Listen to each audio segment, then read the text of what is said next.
to the Clark Art Talks. I'm Kendra Larson. I'm the Art Gallery Director here. And today we are lucky to have Anya Roberts Toney here to talk about her work. Anya Roberts Toney's oil paintings and works on paper explore feminine power and desire for connection with a feminine charged landscape. Her work is included in the permanent collections of the Portland Art Museum and Soho House, and has been presented on Platform, which is a David Zwirner Project, and has been exhibited locally and nationally at locations including Disjecta Contemporary Art Center, Dust to Dust Project, the Loma Annex, Nationale, the Portland Pataphysical Society, the office at Russo Lee Gallery, Somos Gallery, and Stephanie Chefas Project. She is a winner of the Hopper Prize, a recipient of both a photography documentation grant and a career opportunity grant from the Oregon Arts Commission, and a recipient of the Stumptown Artist Fellowship. Anya received her BA in Studio Art from Brown University and her MFA in Visual Studies from the Pacific Northwest College of Art. Originally from Seattle, Washington, she lives and works in Portland, Oregon, where she's represented by Nationale. And I'll just add that Anya and I have worked together on projects. We're also good friends that share a love of painting, and I've known you for a while, and I consider you your friend, and I love your work, and I'm super excited. Okay, without any further ado, let's welcome Anya. Thank you so much. Can you guys hear me okay? I'm not great with microphones. All right. Kendra and I have known each other since 2012, I think, and I wouldn't say as we shared a studio for a number of years, and I feel like Kendra is such a generous, wonderful artist who really lifts up people around her, and I've received many opportunities through her, this being one of them, so thank you so much. How's everybody doing today? Great. Do I have painters in the room? Yes. All right, I'm being told that I'm not loud enough. My AV guys. Oh, you say move your water bottle. Just feeling terrible. So do I have oil painters in the room? Yeah. Acrylic painters? Watercolor painters? Okay. I am exclusively an oil painter. I don't know how you do it with acrylic. I don't know how you do it with watercolor. I don't understand wash. Oil paint is my medium. I've been painting since I was about 15. And for a long time I worried that I didn't know how to do it right. And it took a long time to realize that right is boring. And I've figured out my own way to use oil paint. I have a sort of strange, unusual palette. I think I probably thinned down my materials more than is scientifically suggested, but it's a medium that I know and love. And if you have not used oil paint, I highly recommend becoming completely addicted to it. I'm going to talk about some of the themes and conceptual ideas that have been present in my practice for a while now. I'm not going to go in chronological order. I'm going to kind of go back and forth with work that I've made over the last 5 years or so, sort of going from theme to theme and talking about what I think drives me to make the work.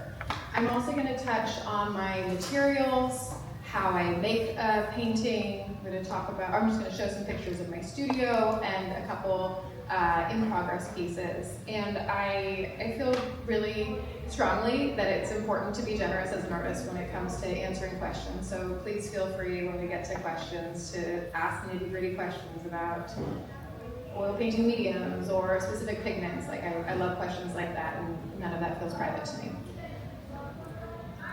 So, how the buttons work, guys? Okay. Let's see.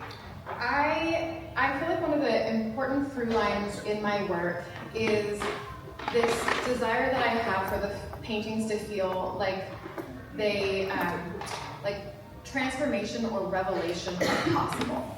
That what you see could change, that something could be revealed. And I want the paintings to feel like they're sort of unfixed, Like there's still this possibility that something more could emerge. And at the same time, I'm trying to create this coupling of a sense of like allure or desire for the viewer, this like desire to look, and then also some element of trepidation or anxiety or worry. And that's something that I don't think that I originally planned to have those two things happening in my work. It's that I've observed over time that keeps happening. I keep bringing those two together, and I've realized that it's like an emotional feeling that I'm trying to create in each painting. And my work it's characterized by like a lot of hot color, but also I'm interested in there being sort of inconsistencies. Maybe like something will be like partially rendered, but then something will overlap it, or maybe a flower will be pink, but then it like turns black in a moment. And like I often use the appearance of black or like a very dark color to shift towards that feeling of anxiety or worry. And I think I'm going to just stay on this slide for a moment. That when I was coming up as an artist, I was really interested in painting the female figure. It was something that I just did from a young age. I loved like drawing from fashion magazines. I loved going to open figure drawing sessions. I loved just having female characters in my work. But as I learned about the ways, and maybe you study this as well, the ways that Western art history has repeatedly objectified the female body, so there have been so many paintings in the history of Western art that are just showing the picture of a female body for the pleasure of the viewer without her having subjectivity, without her having her own story. I got really worried about what it meant to paint female figures, and I stopped for a long time. And when I finally brought them back after taking a long break, I think it was in maybe 2020, I started thinking, how can I slow down the access to the female figure? So, for instance, I was sort of blocking them in as these sort of silhouettes, inferring that they were present, but having something held back. And I've gone back and forth in the last few years of whether or not there are figures present in my work, but I've taken a step back to also thinking of the painting itself as having this femininity to it and wanting to find ways of resisting the viewer's full access to the painting. I've been driven by this question of, can the painting hold back in some way? Can it resist? Can a painting keep a secret? So one of the things that I often do is have this sort of arc shape at the bottom of the painting that serves as a barrier between the viewer and the painting. And I find myself coming back to that over and over and finding these different ways to slow the access, whether it's that arch or these moments where the way something is painted shifts to a different style.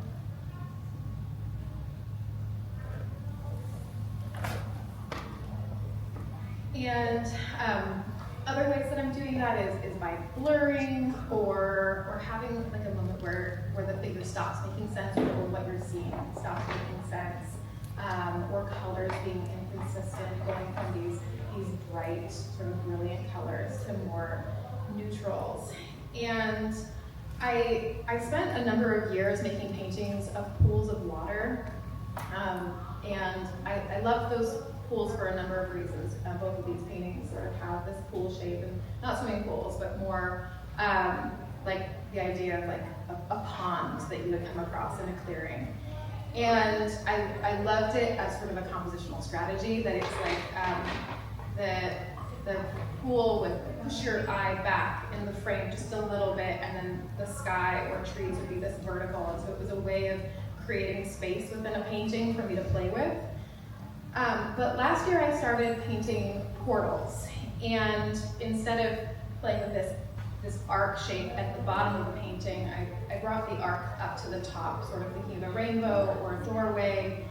And I was thinking about the unknowable and these portals being thresholds between what we know and what we don't know.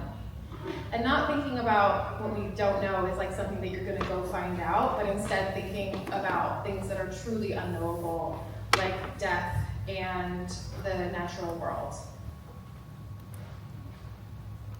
And I was already thinking about these portals when it was about 1.5 years ago, I learned about the death of somebody who was very dear to my family, and it was this very tragic loss. And I was in the studio when I found out, and I came back to the studio after taking the phone call, and I ended up painting over what I had been painting that day, and I made this painting, which I don't actually think I've ever shown this painting outside the studio, and it brought in this arc shape that had existed in some other paintings, and then this black sort of ovular door.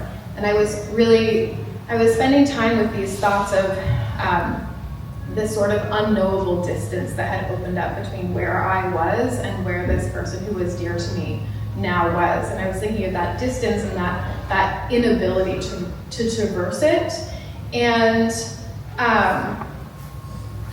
I found myself thinking of this being a painting that was about the experience of being unable to know or unable to get to that other side.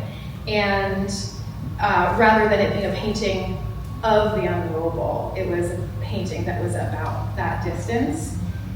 And I never showed this painting, but it inspired a whole body of work that I showed last year that were all about this arc shape and the unknowable. So I think for me, it is both conceptually something that I'm very interested in digging into, but it also creates a composition that gives me a lot of space to play with paint and with color and with these sort of inconsistencies that I'm interested in. Like how in this one on the right, there's sort of this purple flower shape, but it kind of falls apart, and then the next purple shape next to it is just like functions as purely abstract. And you sort of have a pool, but like I want the viewer to feel like they're starting to understand where they could maybe go into a space and then have that sort of fall apart as they continue to try to imagine their body in that space. So these are 2 more paintings from that series. These ones are about 3.5 by 4.5 feet. And I'm interested in this sort of, like on the one on the left, originally I was imagining figures that were sort of against the sky, but then abstracting them to just sort of feel like presences rather than actual figures being present, and then just sort of this desire for the image to be dissolving in some way. These are 2 sort of lighter portal pieces from that time. This one on the right is very small. It's funny seeing it so large when it's actually about this big, and then the one on the left is more of a medium-sized painting. Yeah. To dry. He was asking how long it takes for paintings to dry. I paint in very thin layers, and I would say they are touch dry within 6 days or so. That's why I like it, because I'm so patient. Like I want to do oil painting, but I'm so impatient. I think you have to enjoy the fact that it's not perfect. Lean into the thing that is difficult about it. I think what I love about oil paint is, you can put a mark down and you know what it's going to look like. But you put another mark on top of it, and that wet into wet that's happening, the way your brush is sliding through the mark that was already there, I call it like collaborating with chance. Like it's no longer just me. There's something that's happening that I can't control, and I get to get away from what that like immediate mark would be. And for better or for worse, I don't want that mark that I would make. I want that mark that I don't know how to make, and I find situations to try to invite it to happen. As well as watercolor, because it's kind of like that, where the water is whatever. I applaud you. So through all of these paintings, I'm thinking about this desire for them to have a sense of possible transformation or revelation. In this one, I feel like there's these purple verticals in the middle. They feel like figures to me, like they're coming into view or going out of view. And I think a lot about hopefulness in my work. I think the idea that something could change feels hopeful to me. I think we can't get ourselves to a better world if we can't imagine that the present moment isn't the only moment that we could be in. I think, that change, if we can know that change is possible, it can give us the power to create change. So I think that there's something about having this sense that change could happen that feels really important, especially right now to me. And this is a quote that's been really important to me since about 2017. It's like, I don't read a ton of theory. I'll come across something that I want to hold on to for a long time. So I'm going to read this, and then I'll tell you how I feel about it, and also how it's changed for me over the years. So it's by the curator Helen Molesworth, and she's writing about a painter named Amy Sillman. She says, "For me, feminism is a critique of power and mastery. And most of all, it's a warning about how the combination of mastery and power has historically led to violence. One result of this questioning of power is that unknowability emerges as a kind of virtue." The way that I interpret what she's saying is that masculine power is about dominance and force and knowing. And that because she's defining that kind of power as being masculine, the opposite of it, unknowability, murkiness, smushiness, that becomes the feminine alternative, and she calls it a kind of power. And I've been interested in this idea of feminine power for a really long time, but for so long I struggled with really defining what I meant by feminine power. I think when I first started thinking about it, I was looking at the kinds of power that are sold to women through fashion magazines, and it felt like it was a dead end. I feel like those are, what looks like power is often the opposite of power. But I have been looking for different ways to define it. I was thinking about vulnerability as a form of feminine power, but I love this idea that the unknowable can be a form of feminine power. And so she's writing about painting and about abstraction in painting. So when she's talking about masculine power, she's thinking about actually abstraction that's like very like sharp lines and like you know what it's going to look like before you make it. And so feminine power here would be painting that is murkier, maybe wet into wet, like you don't know what it's going to look like. And I was really excited about that when I first read this from a painting perspective. But as I sat with this quote over many years now, I have been thinking about just the unknowable itself as being a form of feminine power, and the idea of facing the unknown being a feminine act of power. And I'm just very excited about that. And again, thinking about death, about the natural world.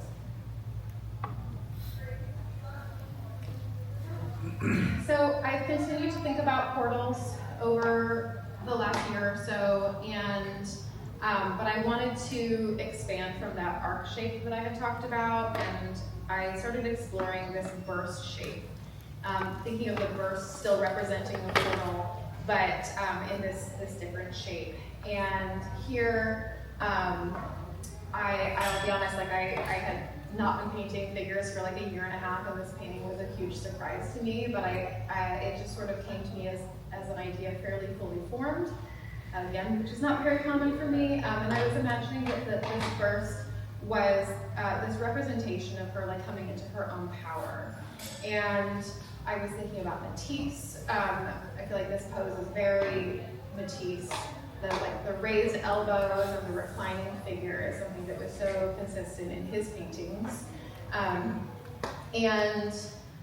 yet, again, I'm thinking about like how can I both present the figure, have there be beauty, have there be desire, and at the same time hold back. And partly I was imagining that through how she's painted. There are places where she's sort of dissolving, but more thinking that she's having this private experience of coming into her own power, and we get to see that it's happening, but we don't get to access what she's actually experiencing. So the thing that I'm really trying to paint is not actually made visible.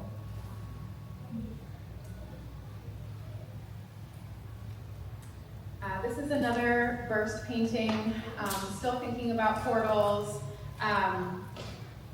and when I talk about like the interest in the natural world and that being a knowable space, one of the reasons that I find myself drawn to that, or the way that I found myself able to talk about it, is partly through my own experience of motherhood, which I think for me has made me think about the way that mothering exists across species, and has made me feel this connection to animals. And there's a real tendency in our culture to distance ourselves from our animalness, and I think that the act of mothering sort of makes that impossible in some ways. And by sort of noticing this possibility of more overlap, more shared experience across species, it's made me desirous for like finding more moments of spiritual connection or potentially magic with the natural world, and or like a sense of wonder, and I try to instill that into the work, this desire to move forward into that thing that you don't understand but that allures you.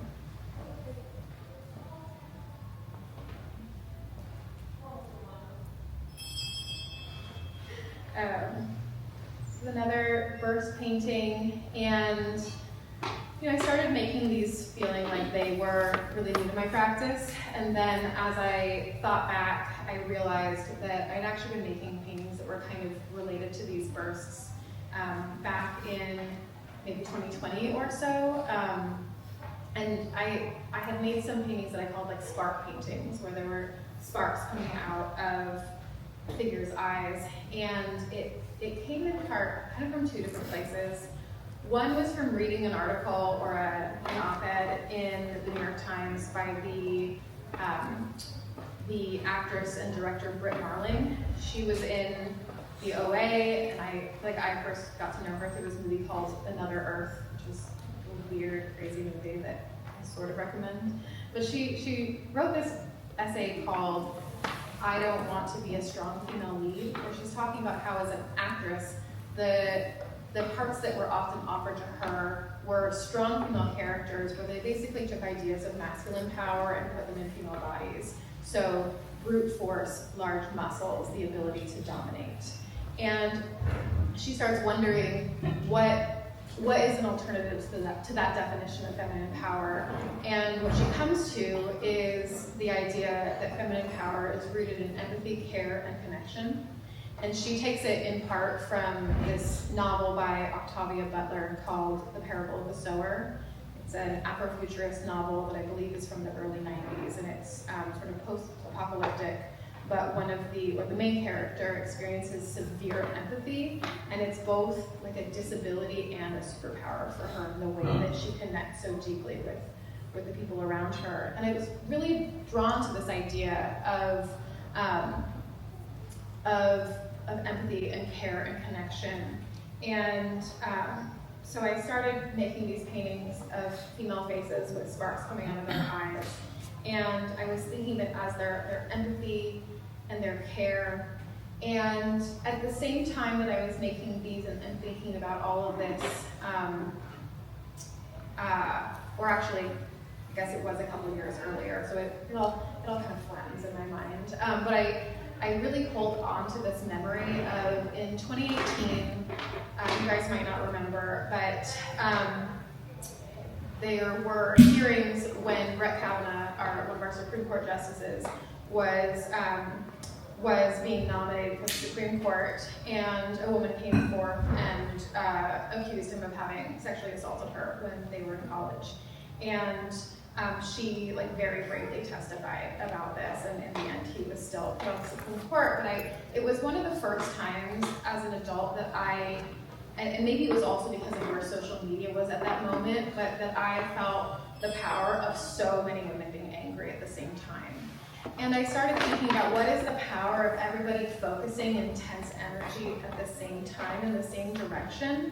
And so while I don't think of these paintings as being about rage, I think about them as being about desire for a better world, and really asking this question, like, what can desire, what can hope do as a form of power? So these are more spark paintings from, I think these are 2020 or 2021. And yeah, just thinking about like how can hope, desire, maybe rage, how can it be sort of akin to a form of magic? This is one of the most recent paintings that's involved this burst shape, and it's called Girls' Night Out. And I was imagining that it was women coming together around a table, and that this burst in the middle is representing the power of their friendship or their love for each other, but like as if their coming together creates this magic spell or this ritual. And thinking that like maybe it's their combined hope for a better world. And what was funny about this painting for me is that I mentioned earlier that I made a painting that kind of came to me fully formed, and that's really unusual for me. I rarely make sketches. I don't have an idea when I come to the canvas, and I try to find an image that emerges for me. But this came to me fairly clear as a painting that I wanted to make, and it came into being fairly easily as paintings go. And only after I restarted it did I realize that I actually tried to make this painting in like 2017, and I went and I found a photo of it, and of course I painted over it almost immediately, but it was sort of an arc shape with a table at the top, hands coming from the sides, rather than the burst. There was like a ribbon, and there were some flowers, and that I was already interested in this idea of women coming together around a table and the flipped space, but I didn't have the painterly language to fill the space. It's like I didn't know what to do with the table. I didn't know how to take the painting to the next level, and I didn't honestly trust it. And I'm notorious for painting over paintings almost immediately if I don't like them, and I think it's great and it's terrible at the same time. I paint over some great paintings, but I also destroy some paintings that really deserve to die.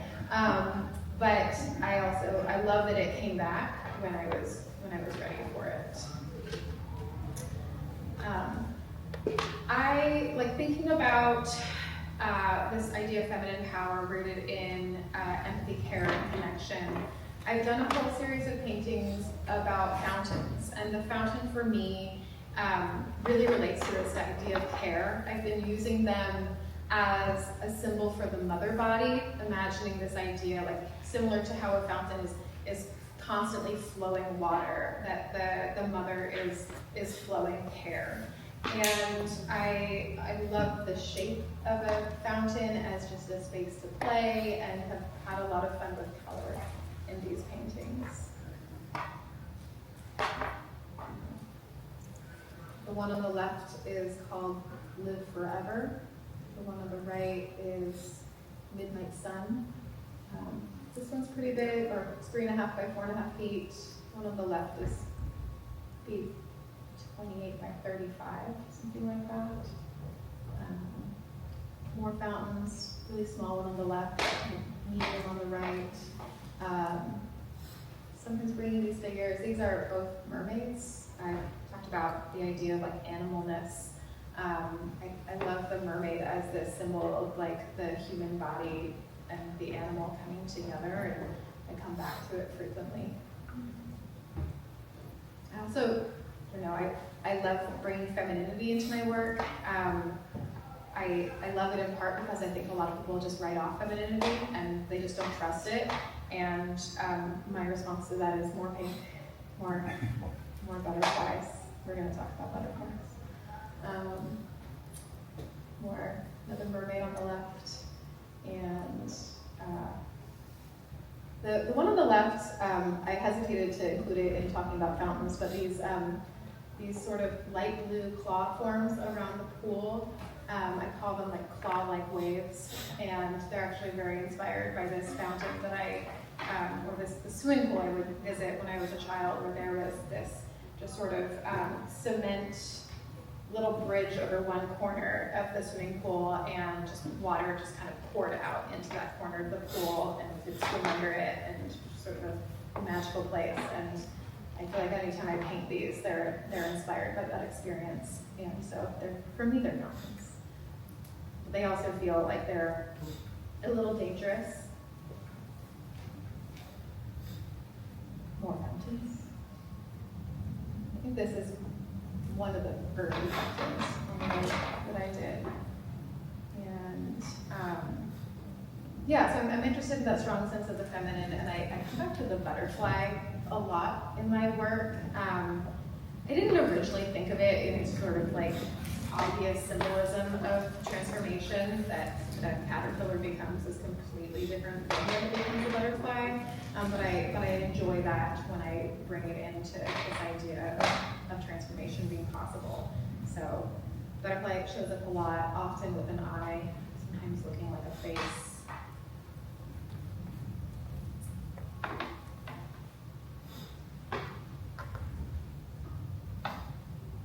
The one on the left is called It Always Comes Back to This Again. And the one on the right is called Bathers.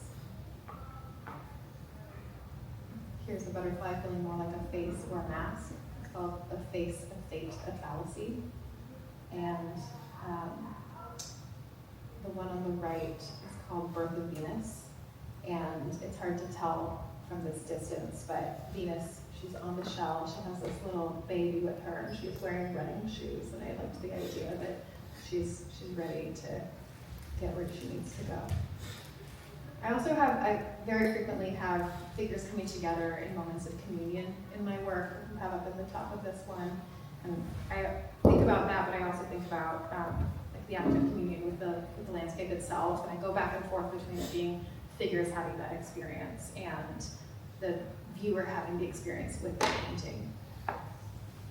Here are some most recent butterflies. And then I wanted to show this.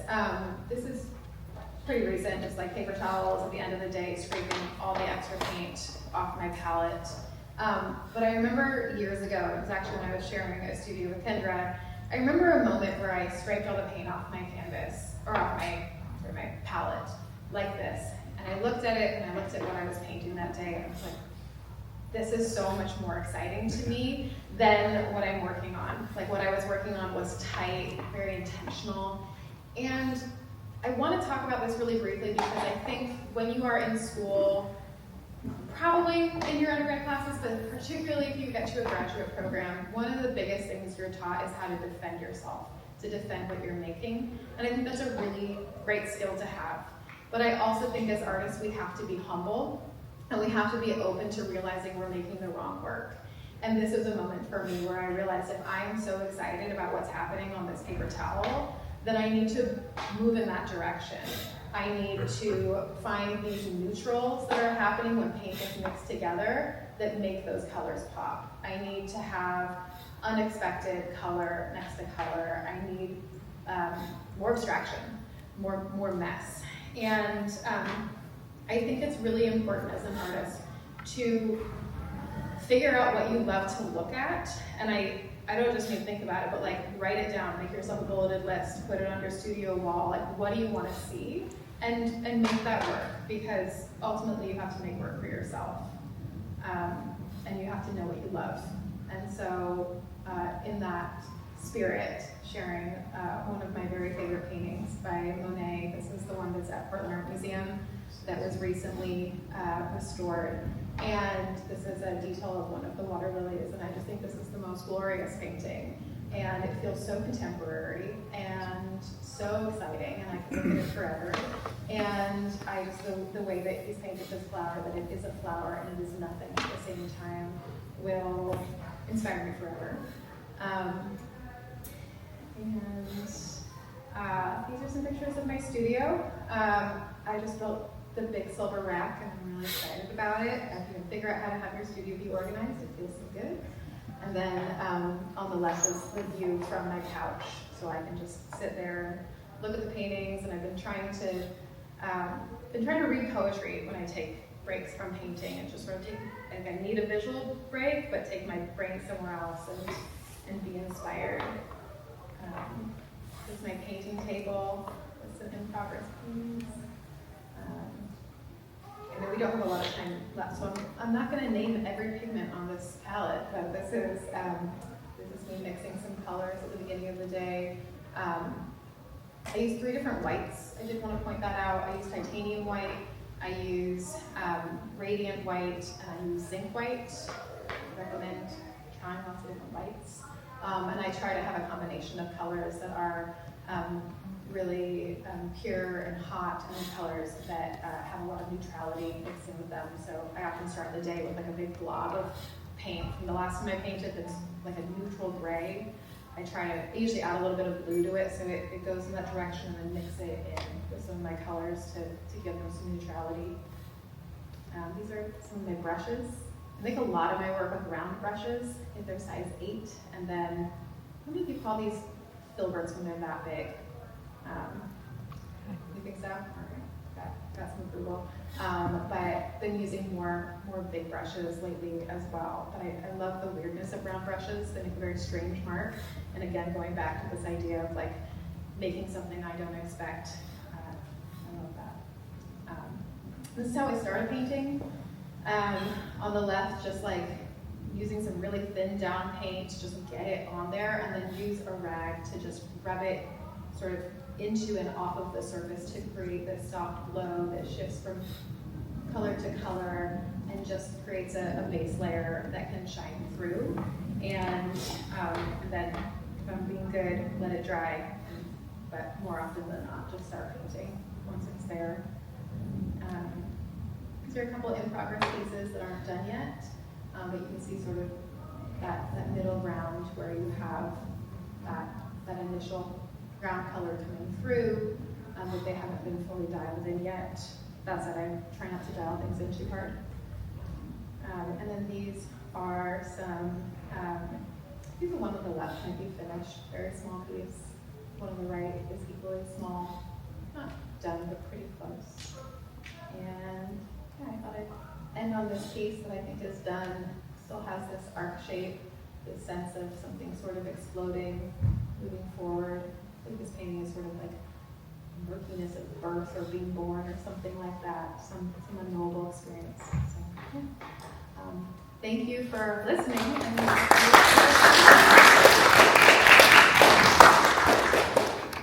Okay, any questions? It's not a question, but it's actually, I guess, a question, but also a book recommendation. But all of your ideas and the things that your art is inspired upon, and you're talking a lot about the masculine and the energy, really reminded me of these 2 books. The first is called The Madonna Secret, and the second is The Flowering Wand. So if you haven't read them, I would. The flowering what? The Flowering Wand. Wand? Okay, cool. But The Madonna Secret is very much about feminine energy, and it's just really beautiful. And the second is about like masculine energy. So thank you. Yeah. But your art's very beautiful. Thank you. Oh, I was just gonna say, I guess, hi, Anya, it's good to see you again. It's been a while. I have lots of thoughts, but I wondered if you might answer a question about like your thoughts around genre, and if you think about that much as you're making work, or do you? It seems to me that like your work easily straddles lines between landscape, figurative narrative, still life, and then now that you've got these new kind of archway paintings, they almost feel like religious like paintings to me. They kind of, so I wonder how much, if at all, you think about that while you're working, if it's like any kind of conscious thought, or if you kind of treat it all the same. Mm-hmm. Yeah, I think a lot of those words really get in my way. When I was making work with no figures, I realized it might be possible to call me a landscape painter, and that didn't make any sense to me. It's like, these aren't landscapes, these are imagined landscapes. Feels very different than being a landscape painter, but I was trying to make like the idea of space you could enter, but it didn't feel true to me to say that. Figurative is always a weird word where it makes it sound like there's a figure, but often just means representational. I like to say that I hover between abstraction and the recognizable. I do feel that there is something about some transcendental art where I'm starting to make sense, like Agnes Pelton, and yet that also doesn't feel like it's quite right. I'm more drawn lately to abstract painting, and I feel like I use more of the tools that abstract painters are playing with lately, but I refuse to be defined. No, that's great. Yeah. Before I ask this question, one thing I wanted to mention about your paintings is the color palettes. I think you have a really amazing way of how you do the colors with the paintings. It almost makes the paintings look very euphoric. So especially like with this one, it's like there's like two very different kinds of colors, or maybe 3 or 4, but yet they still match very well all put together. So I think my question is like, when you're painting or figuring out the color, do you know what colors you use before you start your painting, or as you go along with your painting? Thanks for this question. Those are really nice observations. I generally start my day by mixing a lot of colors, and some of them are colors that I always go to, or they're like my trend colors. Like right now, I'm mixing a lot of reds and pinks and oranges, and then I always have some sort of grayish blue. I usually have some deep greens.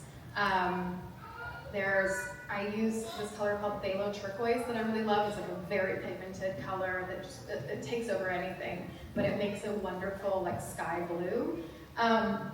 So I'll start with those colors, and maybe half the colors on my palette become what I'm making, and then there's surprise. I'm often very sad that I end the day and there'll be like a green on my palette that's such a good green, and I didn't touch it. And I feel like I have a very iterative process, meaning that I'll start painting and then I'll respond to what I painted, and I often I'll make a weird mark, not because I want it to be there, but I need something to bounce off of. And so I would say in the end, the answer is no. I don't know where the colors are going, but I do set myself up to at least go in some sort of direction. One thing I wanted to share about color, I think I mentioned at the beginning that I spent a lot of time worrying that I didn't paint right, and my palette is strange. Most of my colors so oil paints come in opaque, transparent, and semi-transparent, and most of my pigments are transparent. And so I'm often looking for that very, very rich, deep colors. And but lately I am leaning into a lot of white, which is opaque. So solid. Yeah. You mentioned earlier that you try to not have your paintings have too defined or like structured, and let people kind of find things. Has there been a time when you surprised yourself in finding a pattern or a figure or something in your painting that you had not intended yourself? I wouldn't say that I come back to the painting the next day and I'm like, wow, I didn't know that was there. But I do feel a strange distance with my work, where when I make a painting that I'm really proud of, often I will look at that painting and be like, oh my God, how did I make this painting? I could never make a painting like that. So in that way, yes, the whole painting often surprises me, because if I were to sit down and try to plan a painting, I rarely will arrive at an idea that is varied and strange enough to excite me, and I have to find it through the act of painting. I have to be surprised as the work happens. But I will say, like I started doing, I'm gonna have to go way back to find this, but there was a pattern that I started making that felt very unusual to me. And so all the way to the beginning of this. We're almost there. The tree on the right, this sort of blue, snaking, stripy way of making that shape. I do feel like I was very surprised when I found that. I don't like a dry brush on canvas, where it kind of has coverage and then it bumps a little bit and you see what's behind it. Like I much prefer a very wet brush. And this is a very dry process. And it did very much surprise me that I let it live. But I think it created a juxtaposition of mark making, that this bottom area is very brushy, starting to go into blur. You have the way that the sort of hill on the left is painted is soft and going into abstraction. Then the line work in the tree on the right is so much more, it's specific in a different way, and I really enjoyed how those were playing together. It was a surprise. Yeah, if you go back a few more, the ones where you start getting to the portals and paintings of the darker caves, or what I saw as caves. That one on the left. That one with the darker part that's kind of forms the arc before the more bluish in the middle. Almost looks like hair parting in the forehead, the face, and I'm not sure that's just human pattern recognition at work, but. Yeah, I don't think of it as hair. I think of it as often just a compositional strategy. My work, I'm often looking for this sense of swirling, and so I'm bringing you in from the corners and I'm bringing you up from the bottom, and sometimes I'm doing it through a recognizable shape, okay, this is a portal, that's really a real thing, but or a tree, and other times it's let's just make a mark here that pulls your eye in that way. And I also enjoy how often that part of the painting, it has this unfinished sense, you can follow it but then it stops, and it's that inconsistency of wanting to build trust and then mess with it. Would you consider your art surreal? I consider my art surreal, Yeah. capital S surrealism. Like what?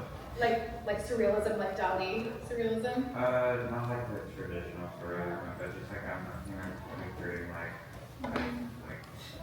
I would say that I think my work often feels like it might exist in a dream. So in that way, I would say yes. It's not the way that I define my work, but I wouldn't feel misunderstood by that label. Let's move behind Kendra. Okay.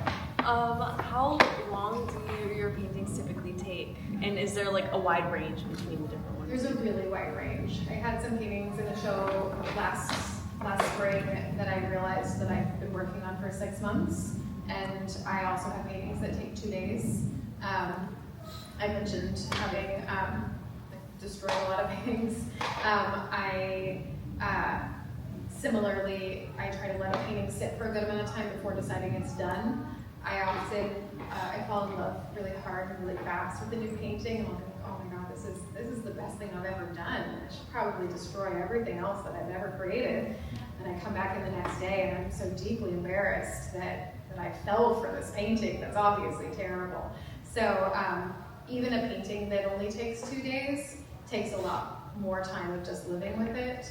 But I would say because I'm interested in this murkiness and this strangeness and what might appear, and having layers show through, I am spending more time with the work than I did previously. For a while, I was a really fast painter. That was nice. But now I find that if there's, say this light green in the one on the left, there's some moments underneath it where if I had just been painting that green over a white canvas, it would have read very differently than here, where it's over lavender that had been there in the first pass, and you get this sense that there is something underneath, even if you're not quite sure what it is. Yeah, I was gonna mention that a lot of my 2D design students are here, and I was gonna ask a question about color, but Nikki did that very well. They're about to start color right now. They're learning principles of design and composition. There seems to be a lot of intuition involved in your process, but do you have any recommendations when it comes to composing or composition strategies? Composition? Yeah. Oh. Like on your journey through school, did you have any moments that were like, yes? When I was first in graduate school, my mentor was very, very serious and very quiet. He would sit in my studio and he would say, "This is a terrible composition."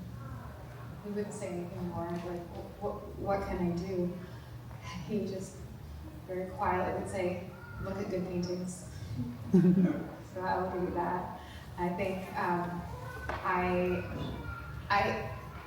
I think that one of the things that often makes a painting a bad composition is something going off out of the canvas and taking your eye away and not bringing you back. But I also think that good composition can be really boring, and I think you have to just practice and see what excites you. And I guess if you're sharing your work, you want people to look at it. And if somebody's going to look at it, you want their eye to stay on the canvas in some way. And I think if you want to mess with good composition, you have to also play with good composition to own that. So maybe, like in fashion magazines, often they'll cut off somebody's head right here. It makes them feel very close.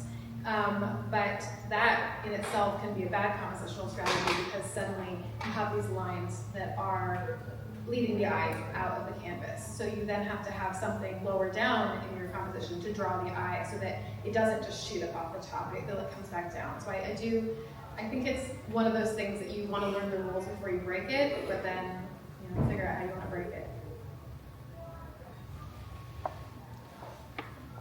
Earlier you were saying that even as a younger artist you liked painting the feminine figure, and then you learned how Western art has kind of corrupted that and made it more objectifying. Before you I don't know what age you learned that, but before you kind of realized that or learned it, were you painting more in the style of like what we would imagine as traditional feminine paintings, or were you still similar to this style of the more implied? I did like 10,000 songs. More figurative, I would say tighter without being super tight. I almost included this in here, but I loved learning about Mrs. Olympia when I was an undergrad and I was a freshman, and learning, I don't know if you've studied this painting, but it's a female figure reclined. She's nude. She has one hand like pressed against her leg, kind of covering herself just a little bit. If you look really closely, her fingernails are a little dirty, and she stares right at the viewer. And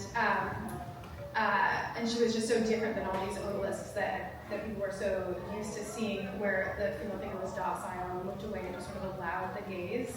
And I was so excited about this idea that eye contact can push the viewer away. And after a while, I was like, there's got to be another way. I can't just do eye contact every time.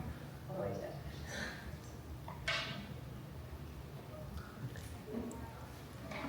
In your works, are you usually focusing on kind of present a concept or a feeling, or do you kind of blend them together? I would say my primary intent is a feeling.